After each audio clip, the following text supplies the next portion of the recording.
Hey guys, welcome back to Movie Night Massacre, where we check out some lesser-known horror films of the past for both new viewers and genre veterans alike.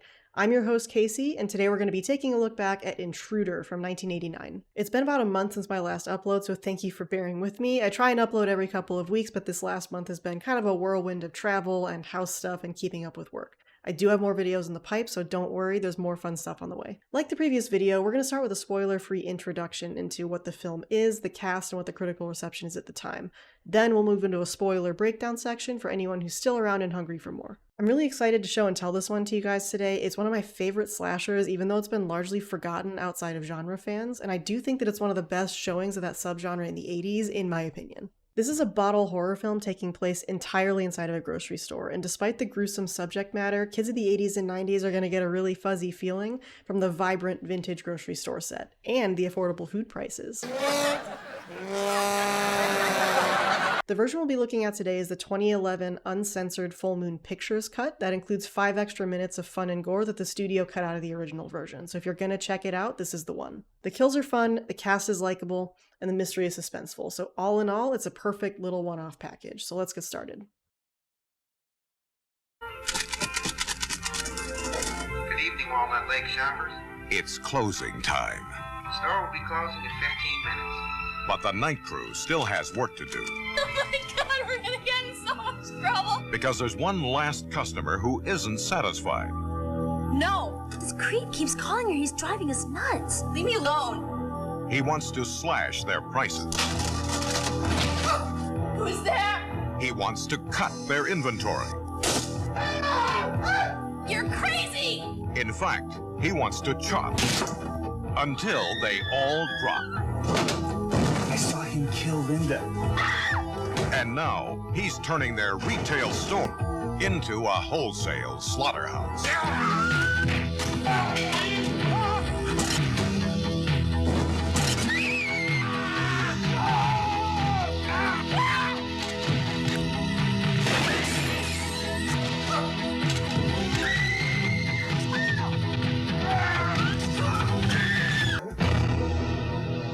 Intruder.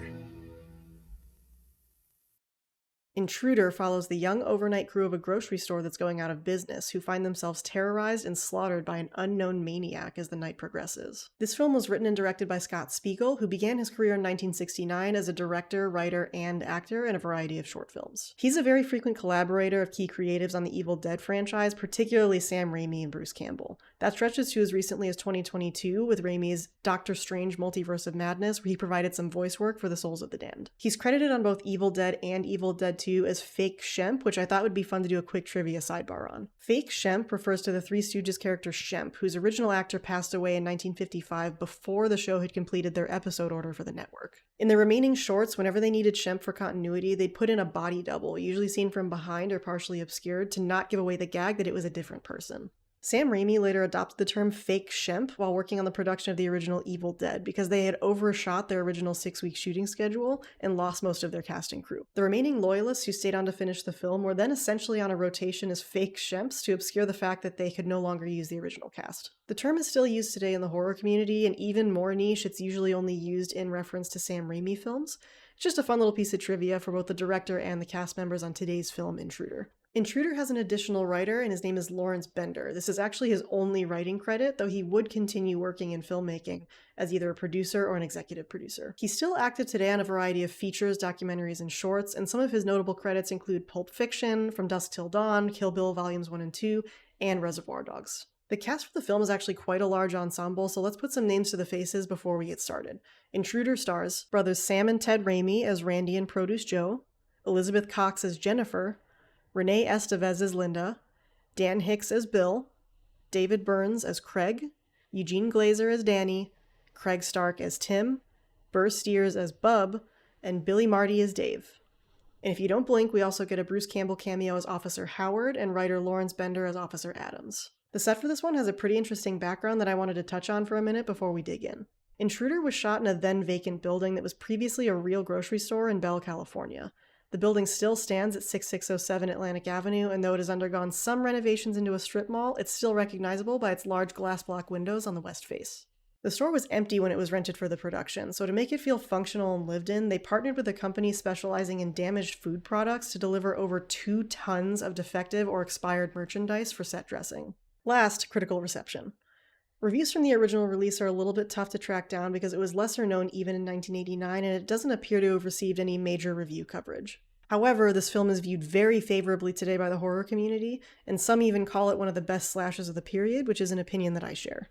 This brings us to our breakdown segment where we're going to go over the beats of the film in more detail, including spoilers. So if you don't want spoilers yet, go to the rating section at this time code. And if you're still with us, let's get started. We open on a simple but bold lime green title card and that signature 80s wobbly synth to set the tone during our opening credits. We then get a nice tilt down from the title sequence moon to the grocery store, which is called the Walnut Lake Market, and they carry the best meats in town. We're immediately treated to some really cozy, really vibrant shots of this grocery store and all of the 80s era products as they announce over the intercom that the store is going to be closing for the night.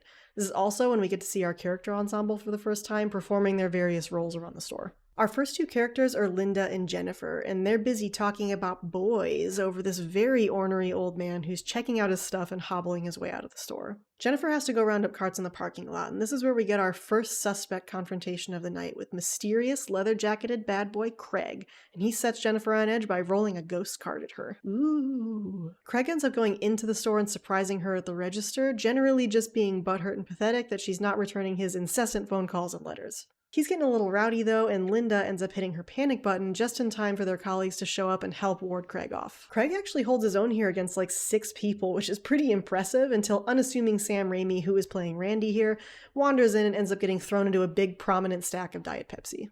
Craig then breaks away and runs into the store suspiciously, so we'll have to come back to him later. The store is closed now, and we're with the team as they hear spooky noises and start locking up for the night. Here we get our first look at the meat locker area, an assortment of incredibly sharp hanging hooks, which I'm sure won't be used for a sinister plot at any point. The score does a nice job ramping up the tension here as the employees creep around the store looking for Craig, and the dark and dangerous back areas of the store are also helping to set the tone.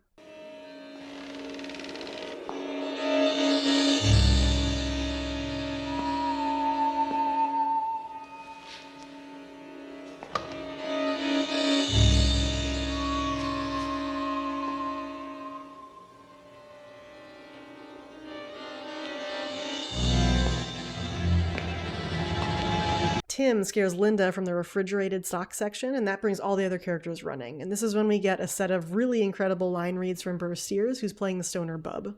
You are such a dick, Tim. Jackass, No, hey, it's so typical of you, Tim. Quit screwing around, damn it. This is serious business. I think I know where Craig might be hiding. Where? The attic. Craig makes himself known now as he confronts Jennifer while she's trying to call the police, and they manage to wrangle him out the front door with a mere 4-on-1.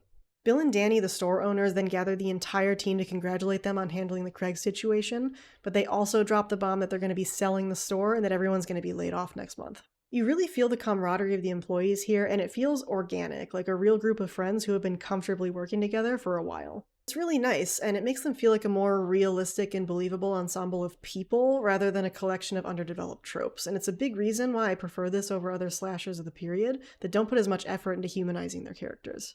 Jennifer and Linda commiserate at the register over her history with Craig, and that's when we learn that he's actually been in prison and that they only dated for 2 months like a year ago. The framing of this shot of Jennifer talking about prison with bars from a magazine basket in front of her is also pretty heavy-handed and funny, so I wanted to give it a special shout out here. It's not exactly complex symbolism, but I do like when directors put little touches on things like that. They could have easily just done 2 stationary dialogue angles and cut that together, but they chose to make this more dynamic and engaging shot that would keep the audience with the characters even as they're discussing kind of a downer of a subject matter.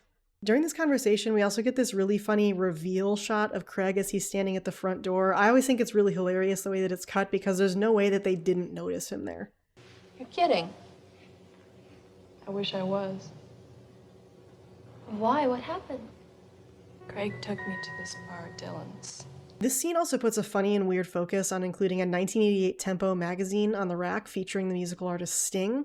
It even at one point gets a close-up and is prominently in the background of all of Jennifer's shots. It was probably just an inside joke on the set, but I was unable to find any information on what that was about, so if anybody knows, drop a comment below so I can solve this long-standing personal mystery. I think the director and DP were feeling a little feisty on this day because we end up getting these totally unnecessary but pretty unique POV shots during the scene transition. In the first POV, the store phone keeps ringing and Linda angrily picks it up, and that's when we get this shot of her from inside the rotary phone dial that I think looks goofy and great. Then, right after, they did a couple more POV shots as if the camera was below the floor while Jennifer's sweeping the aisles.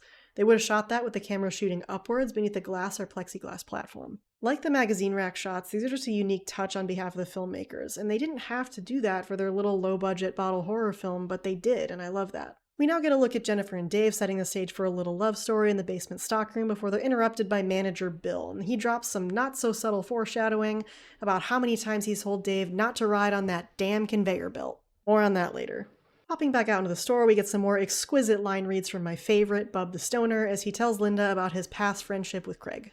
And then he needed more money to buy drugs. I mean, like very serious drugs. He was dealing them, and then he became addicted. He started treating Jennifer like shit. He and I got into it one night, and I swear to God, if my brother hadn't hit him in the head repeatedly with a blender, he would have killed me. A blender? Yeah, a Hamilton Beach blender. Like the earlier scene where they announced the sale of the store, we get a nice little group gathering here with the whole team as they take a food break. All of the performers feel really at ease and natural with each other here, and I think it was a great move to include this scene to keep the audience engaged and relating with the group of kids ahead of all the impending carnage.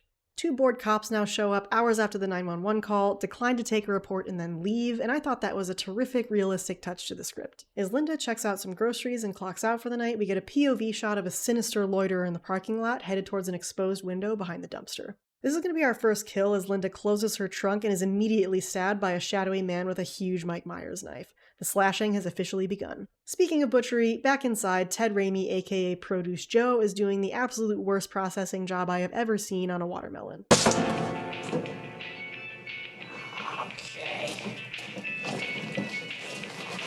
Alright, cut that right out of there. That's what I'm gonna do.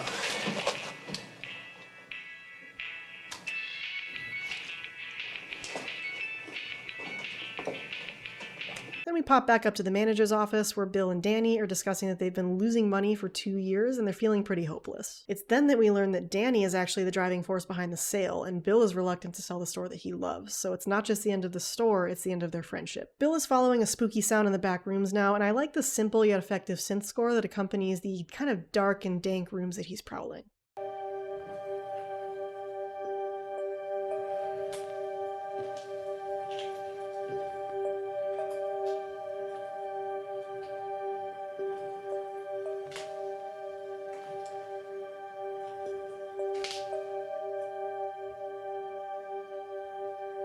He discovers someone trying the back doorknob and finds that it's Craig trying to break in, and that's when he promptly gets whacked over the head with his own hammer. While this is transpiring, back up in the manager's office, the intruder is choking Danny from behind while he's trying unsuccessfully to use the intercom to alert the other staff. He loses the fight though and gets impaled on his own receipt holder spike in a pretty gruesome sequence. There's a bold and fun lighting effect here when they show Danny's blood dripping from his head down onto the overturned desk lamp bulb, casting the whole room into a deep red color. I always really enjoyed this look and the in-world motivation. The action really starts picking up here because there's a little less than an hour left in the runtime and a big staff of people to kill, so strap on your helmets. Randy's in the back and we get a cute eyeball in the olives gag, a Halloween classic. Meanwhile, Produce Joe is still chopping produce terribly in the next room before he's chopped in the head next by our intruder. It's a very brief kill for a very background character, but I can't help but smile every time I hear that crappy little song coming from his headphones.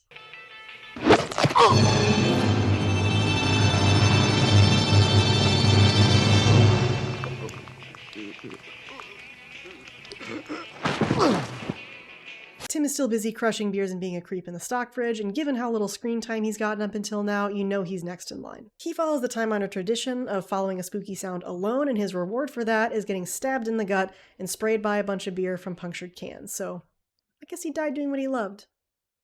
The kills are coming fast and furious now, and the next one is one of the most memorable ones in the entire film. Tragically, though, it is going to be my favorite, the stoner bub. This is the awaited kill with the cardboard compactor, and we get a full-on blood-bursting prosthetic headshot as it's crushed in half on the way down. It's gory, ambitious, and memorable, which is the perfect combo for any slasher fan. The blood as a lubricant on the hydraulic piston is also a nice touch to close out the kill. We finally made it back to the scary butcher stockroom foreshadowed earlier in the film, where Randy is taking inventory, and he finds a fully packed, sealed, and priced human hand. I absolutely love that prop. As Randy realizes what he's holding, our intruder lifts him up with Jason-like strength and hooks him by his chin on the meat hook conveyor belt. It's pretty gross. So who's next? After cutting his hand on a box blade, love interest Dave makes his way to the bathroom to clean up the cut, and that's when he finds 2 disembodied feet and shoes inside of a stall. Just as he nearly discovers Randy's body in the meat locker, he becomes our next customer for following a spooky sound, this time up to the attic. And here he finds Danny, miraculously still alive, hiding behind the attic ladder with his messed up eyeball. Before Dave can help him though, we get our next big kill, this time with the butcher's bandsaw. Another amazing prosthetic head here, and we get some up-close, brutal shots of it being bisected in real time. You just have to love this era for horror. We get another shot of the Sting magazine here, still unexplained, and the final girl phase is now upon us, and likewise, Jennifer starts to notice how empty and quiet the store has become. She starts to cautiously explore the store, and we get this funny shot of her walking by the live lobster tank with a hand floating in it. You can tell these guys were really tickled by that set piece they made because they show it a few different times throughout the film after this point. Now in the back room, she finds Randy's body hanging from a meat hook and does what any self-respecting horror character would do. She runs into the enclosed meat freezer with only one door leading to where the killer is. She manages to get the intruder's hand with a meat hook before escaping down the produce chute, where she finds Dave's halved body marked down to half price on a price tag. These little gags and self-aware humor, paired with the bold gore choices, are a big part of the reason why I think this is such a fun film to return to in 2025. Jennifer continues her run through the House of Horrors, finding each of her dead friends along the way, and that's when the power gets cut, leaving her in total darkness. Craig uses this opportunity to get the drop on her, but she gets him in the neck with a meat hook, so she's got a pretty good KDR on that thing. She then for some reason mourns this asshole who's been harassing her for over a year, and then it really sets in how alone she is in this dark store. But she should be safe now, right? Right? Who should come swaggering in now, though? It's the lovable manager, Bill. He spins a tale about how he tried to stop Craig but got hit in the head with his own hammer, allowing Craig to unleash chaos on the store employees. Something feels off, though, and suddenly Craig's eyes open like The Undertaker. Jennifer then notices the meat hook injury on Bill's hand as he pretends to be on the phone, and the jig is up. In an incredible display of athleticism, Bill then chases her across the checkout section, leaping conveyor belt to conveyor belt. It's time for the villain monologue now, and to be honest, the reason for the carnage isn't super strong. It boils down to not wanting to sell the store and disagreeing with Danny on how to run it, but when asked why he killed all those kids, his answer is just kinda, I got carried away. I guess there isn't ever really a good reason to murder a store full of workers, but I feel that they could have concocted something a little more compelling for his motivation. If this was all rooted in love for the store and its people, it doesn't make a lot of sense. She's able to conk him over the head with a bottle and escape into the darkened store, where she then hides inside of a shelf display. Honestly, this is one of the better hiding spots I've ever seen a horror character come up with, so I gotta give her props for that one. We get a POV shot here of Bill through one of the display bottles, which reminded me of PC Gamer's stretched Geralt picture. Thumbs up to the 3 people watching this video who will know that dated video game website reference. Some of Jennifer's blood washing into the liquid from the broken display bottles is what ultimately gives away her pretty sweet hiding spot, so the chase is on again. After some Scooby-Doo-esque aisle running, Bill grabs her from behind some pre-Tony the Tiger frosted flakes, and she hits him in the head with a jar of wheat germs, so he's getting hit in the head a lot. But oh no, the front door is locked now. As she's putting in a decent effort to break the glass with a fire extinguisher, a local farmer shows up with produce for the day, but instead of saving the day, Bill takes the opportunity to teleport outside like Jason and kill him as well, so he caught a pretty bad stray on that one. Jennifer is alone now in the store. Or is she? She follows some weak cries for help a little bit deeper into the store and finds Danny lying there with his messed up eye. When she runs over to help him though, we get this sick and awesome reveal that Bill is actually using Danny's severed head as a hand puppet. We are up to 3 prosthetic heads now, and I love that for all of us. Jennifer takes a stab at Bill, and this dude grabs the blade and then commits to the bit by taking it from her and gripping it even harder on his palm. It's grimace-inducing even after the severed head thing, which is really something. The actor for Bill's really chewing the scenery here. You can tell he's genuinely enjoying embracing this crazy side to his role as he's closing in and taunting Jennifer. Here comes fucking Parker, walking down 9 miles, swinging a goddamn head by the hair in one hand and his sandwich in the other.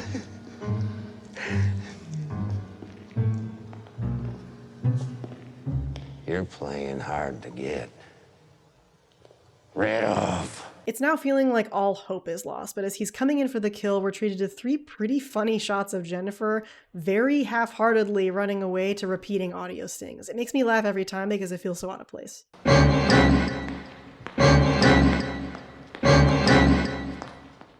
Craig surprises Jennifer now and tries to explain that he's not in league with Bill and tries to create an escape plan. He then immediately gets beaten unconscious with Danny's severed head, and Jennifer is once again alone, so thank you for that input, Craig. She manages to make it out through the dumpster window we saw previously and through a parking lot filled with the most empty boxes I've ever seen, only to find Linda's dead body in her Jeep. Bill takes the opportunity to grab her from under the car, but as he's pulling her through, she stabs him with the knife that she pulled out of Linda's dead body, so that's a pretty satisfying final girl finisher. Jennifer runs to a nearby phone booth and calls the police, but Bill is not done yet. Bill knocks over the glass phone booth she's in, only for him to get sliced apart by Craig with a meat cleaver. There's a gnarly shot in here of a slice right between Bill's fingers that makes me cringe every time. So now you get to see it too. Bill's down for the count now, and the pair await the next set of cops, who are funnily enough Bruce Campbell and Lawrence Bender. Jennifer and Craig get immediately arrested, and in his dying breath, Bill blames all of the murders in the store on the two of them. Our closing shots, which I love, are Bill's eyes flying wide open as he lies bleeding in the phone booth, and a huge, beautiful horror queen scream from Jennifer as we fade to black. And that's the scene. So that was Intruder from 1989, directed by Scott Spiegel. I really love this one so much that I actually own the ugly VHS tape of it. This is one that I throw on in the background when I want something familiar, or maybe at the end of a long day when I want something that's just easy and macabre. This film is everything that you could want in a slasher. It's witty, it's gory, it has this cozy 80s fuzziness to it, and it carries this energy that the people who were making it were having a great time. And when they have fun, we have fun. This is very much a what you see is what you get kind of film. They're not trying to layer in symbolism or complex subtext, and that's okay. This is a film about a group of youngsters who are in a supermarket, getting killed in interesting ways, and telling a few jokes along the way, and I love that. Two of my favorite things about this film are how natural and endearing the large ensemble is, and how it's not afraid to poke fun at itself or the genre. On the first point, I do feel like they put in real effort to make us actually like the characters instead of thinking of them as nameless sacks of meat waiting for slaughter, never to be thought of again. A lot of slashers take that tack, and while it's not a deal breaker, I do think that storytelling investment on behalf of the filmmaker can turn a slasher from an average film into something that the viewer is really engaged with in an us versus them experience. It also makes scenes that aren't about killing into something that's actually fun to watch, instead of pace-breaking filler that the audience is waiting to end before they can get to the fun parts. You want the whole movie to be fun, and I think that Intruder achieves that. On the second point, the humor is a big part of what makes Intruder so endearing. It knows that it's silly, and it's asking us to come along for the ride on that. There is a place for grimdark contemplation of death and the terrible actions of others in horror, and in fact, most of the genre takes that approach. Intruder and films like Intruder are kind of the balance to that. They're a reminder to the audience and to the genre that what we're doing here is a little bit goofy and it's okay to laugh. Now that we've had that chat, let's talk rating. In my last mainline video, I introduced a new rating rubric, and that was for fun, scare, gore, and impact. So where does Intruder fall? I would give it fun, 4 out of 5, scare, 2 out of 5, gore, 4 out of 5, and impact, 1 out of 5. This film is also group watch and date night approved. I want to thank everyone for joining me for another episode. I hope you discovered something new today or revisited an old favorite. And if you do decide to check it out, please come back, leave me a comment. I want to know how you liked it. If you liked what you saw here today and would like to see more, please like, comment, share, and subscribe. I'm a new channel, so every little bit of engagement helps me grow. That's it for now, so until next time, stay safe and stay spooky.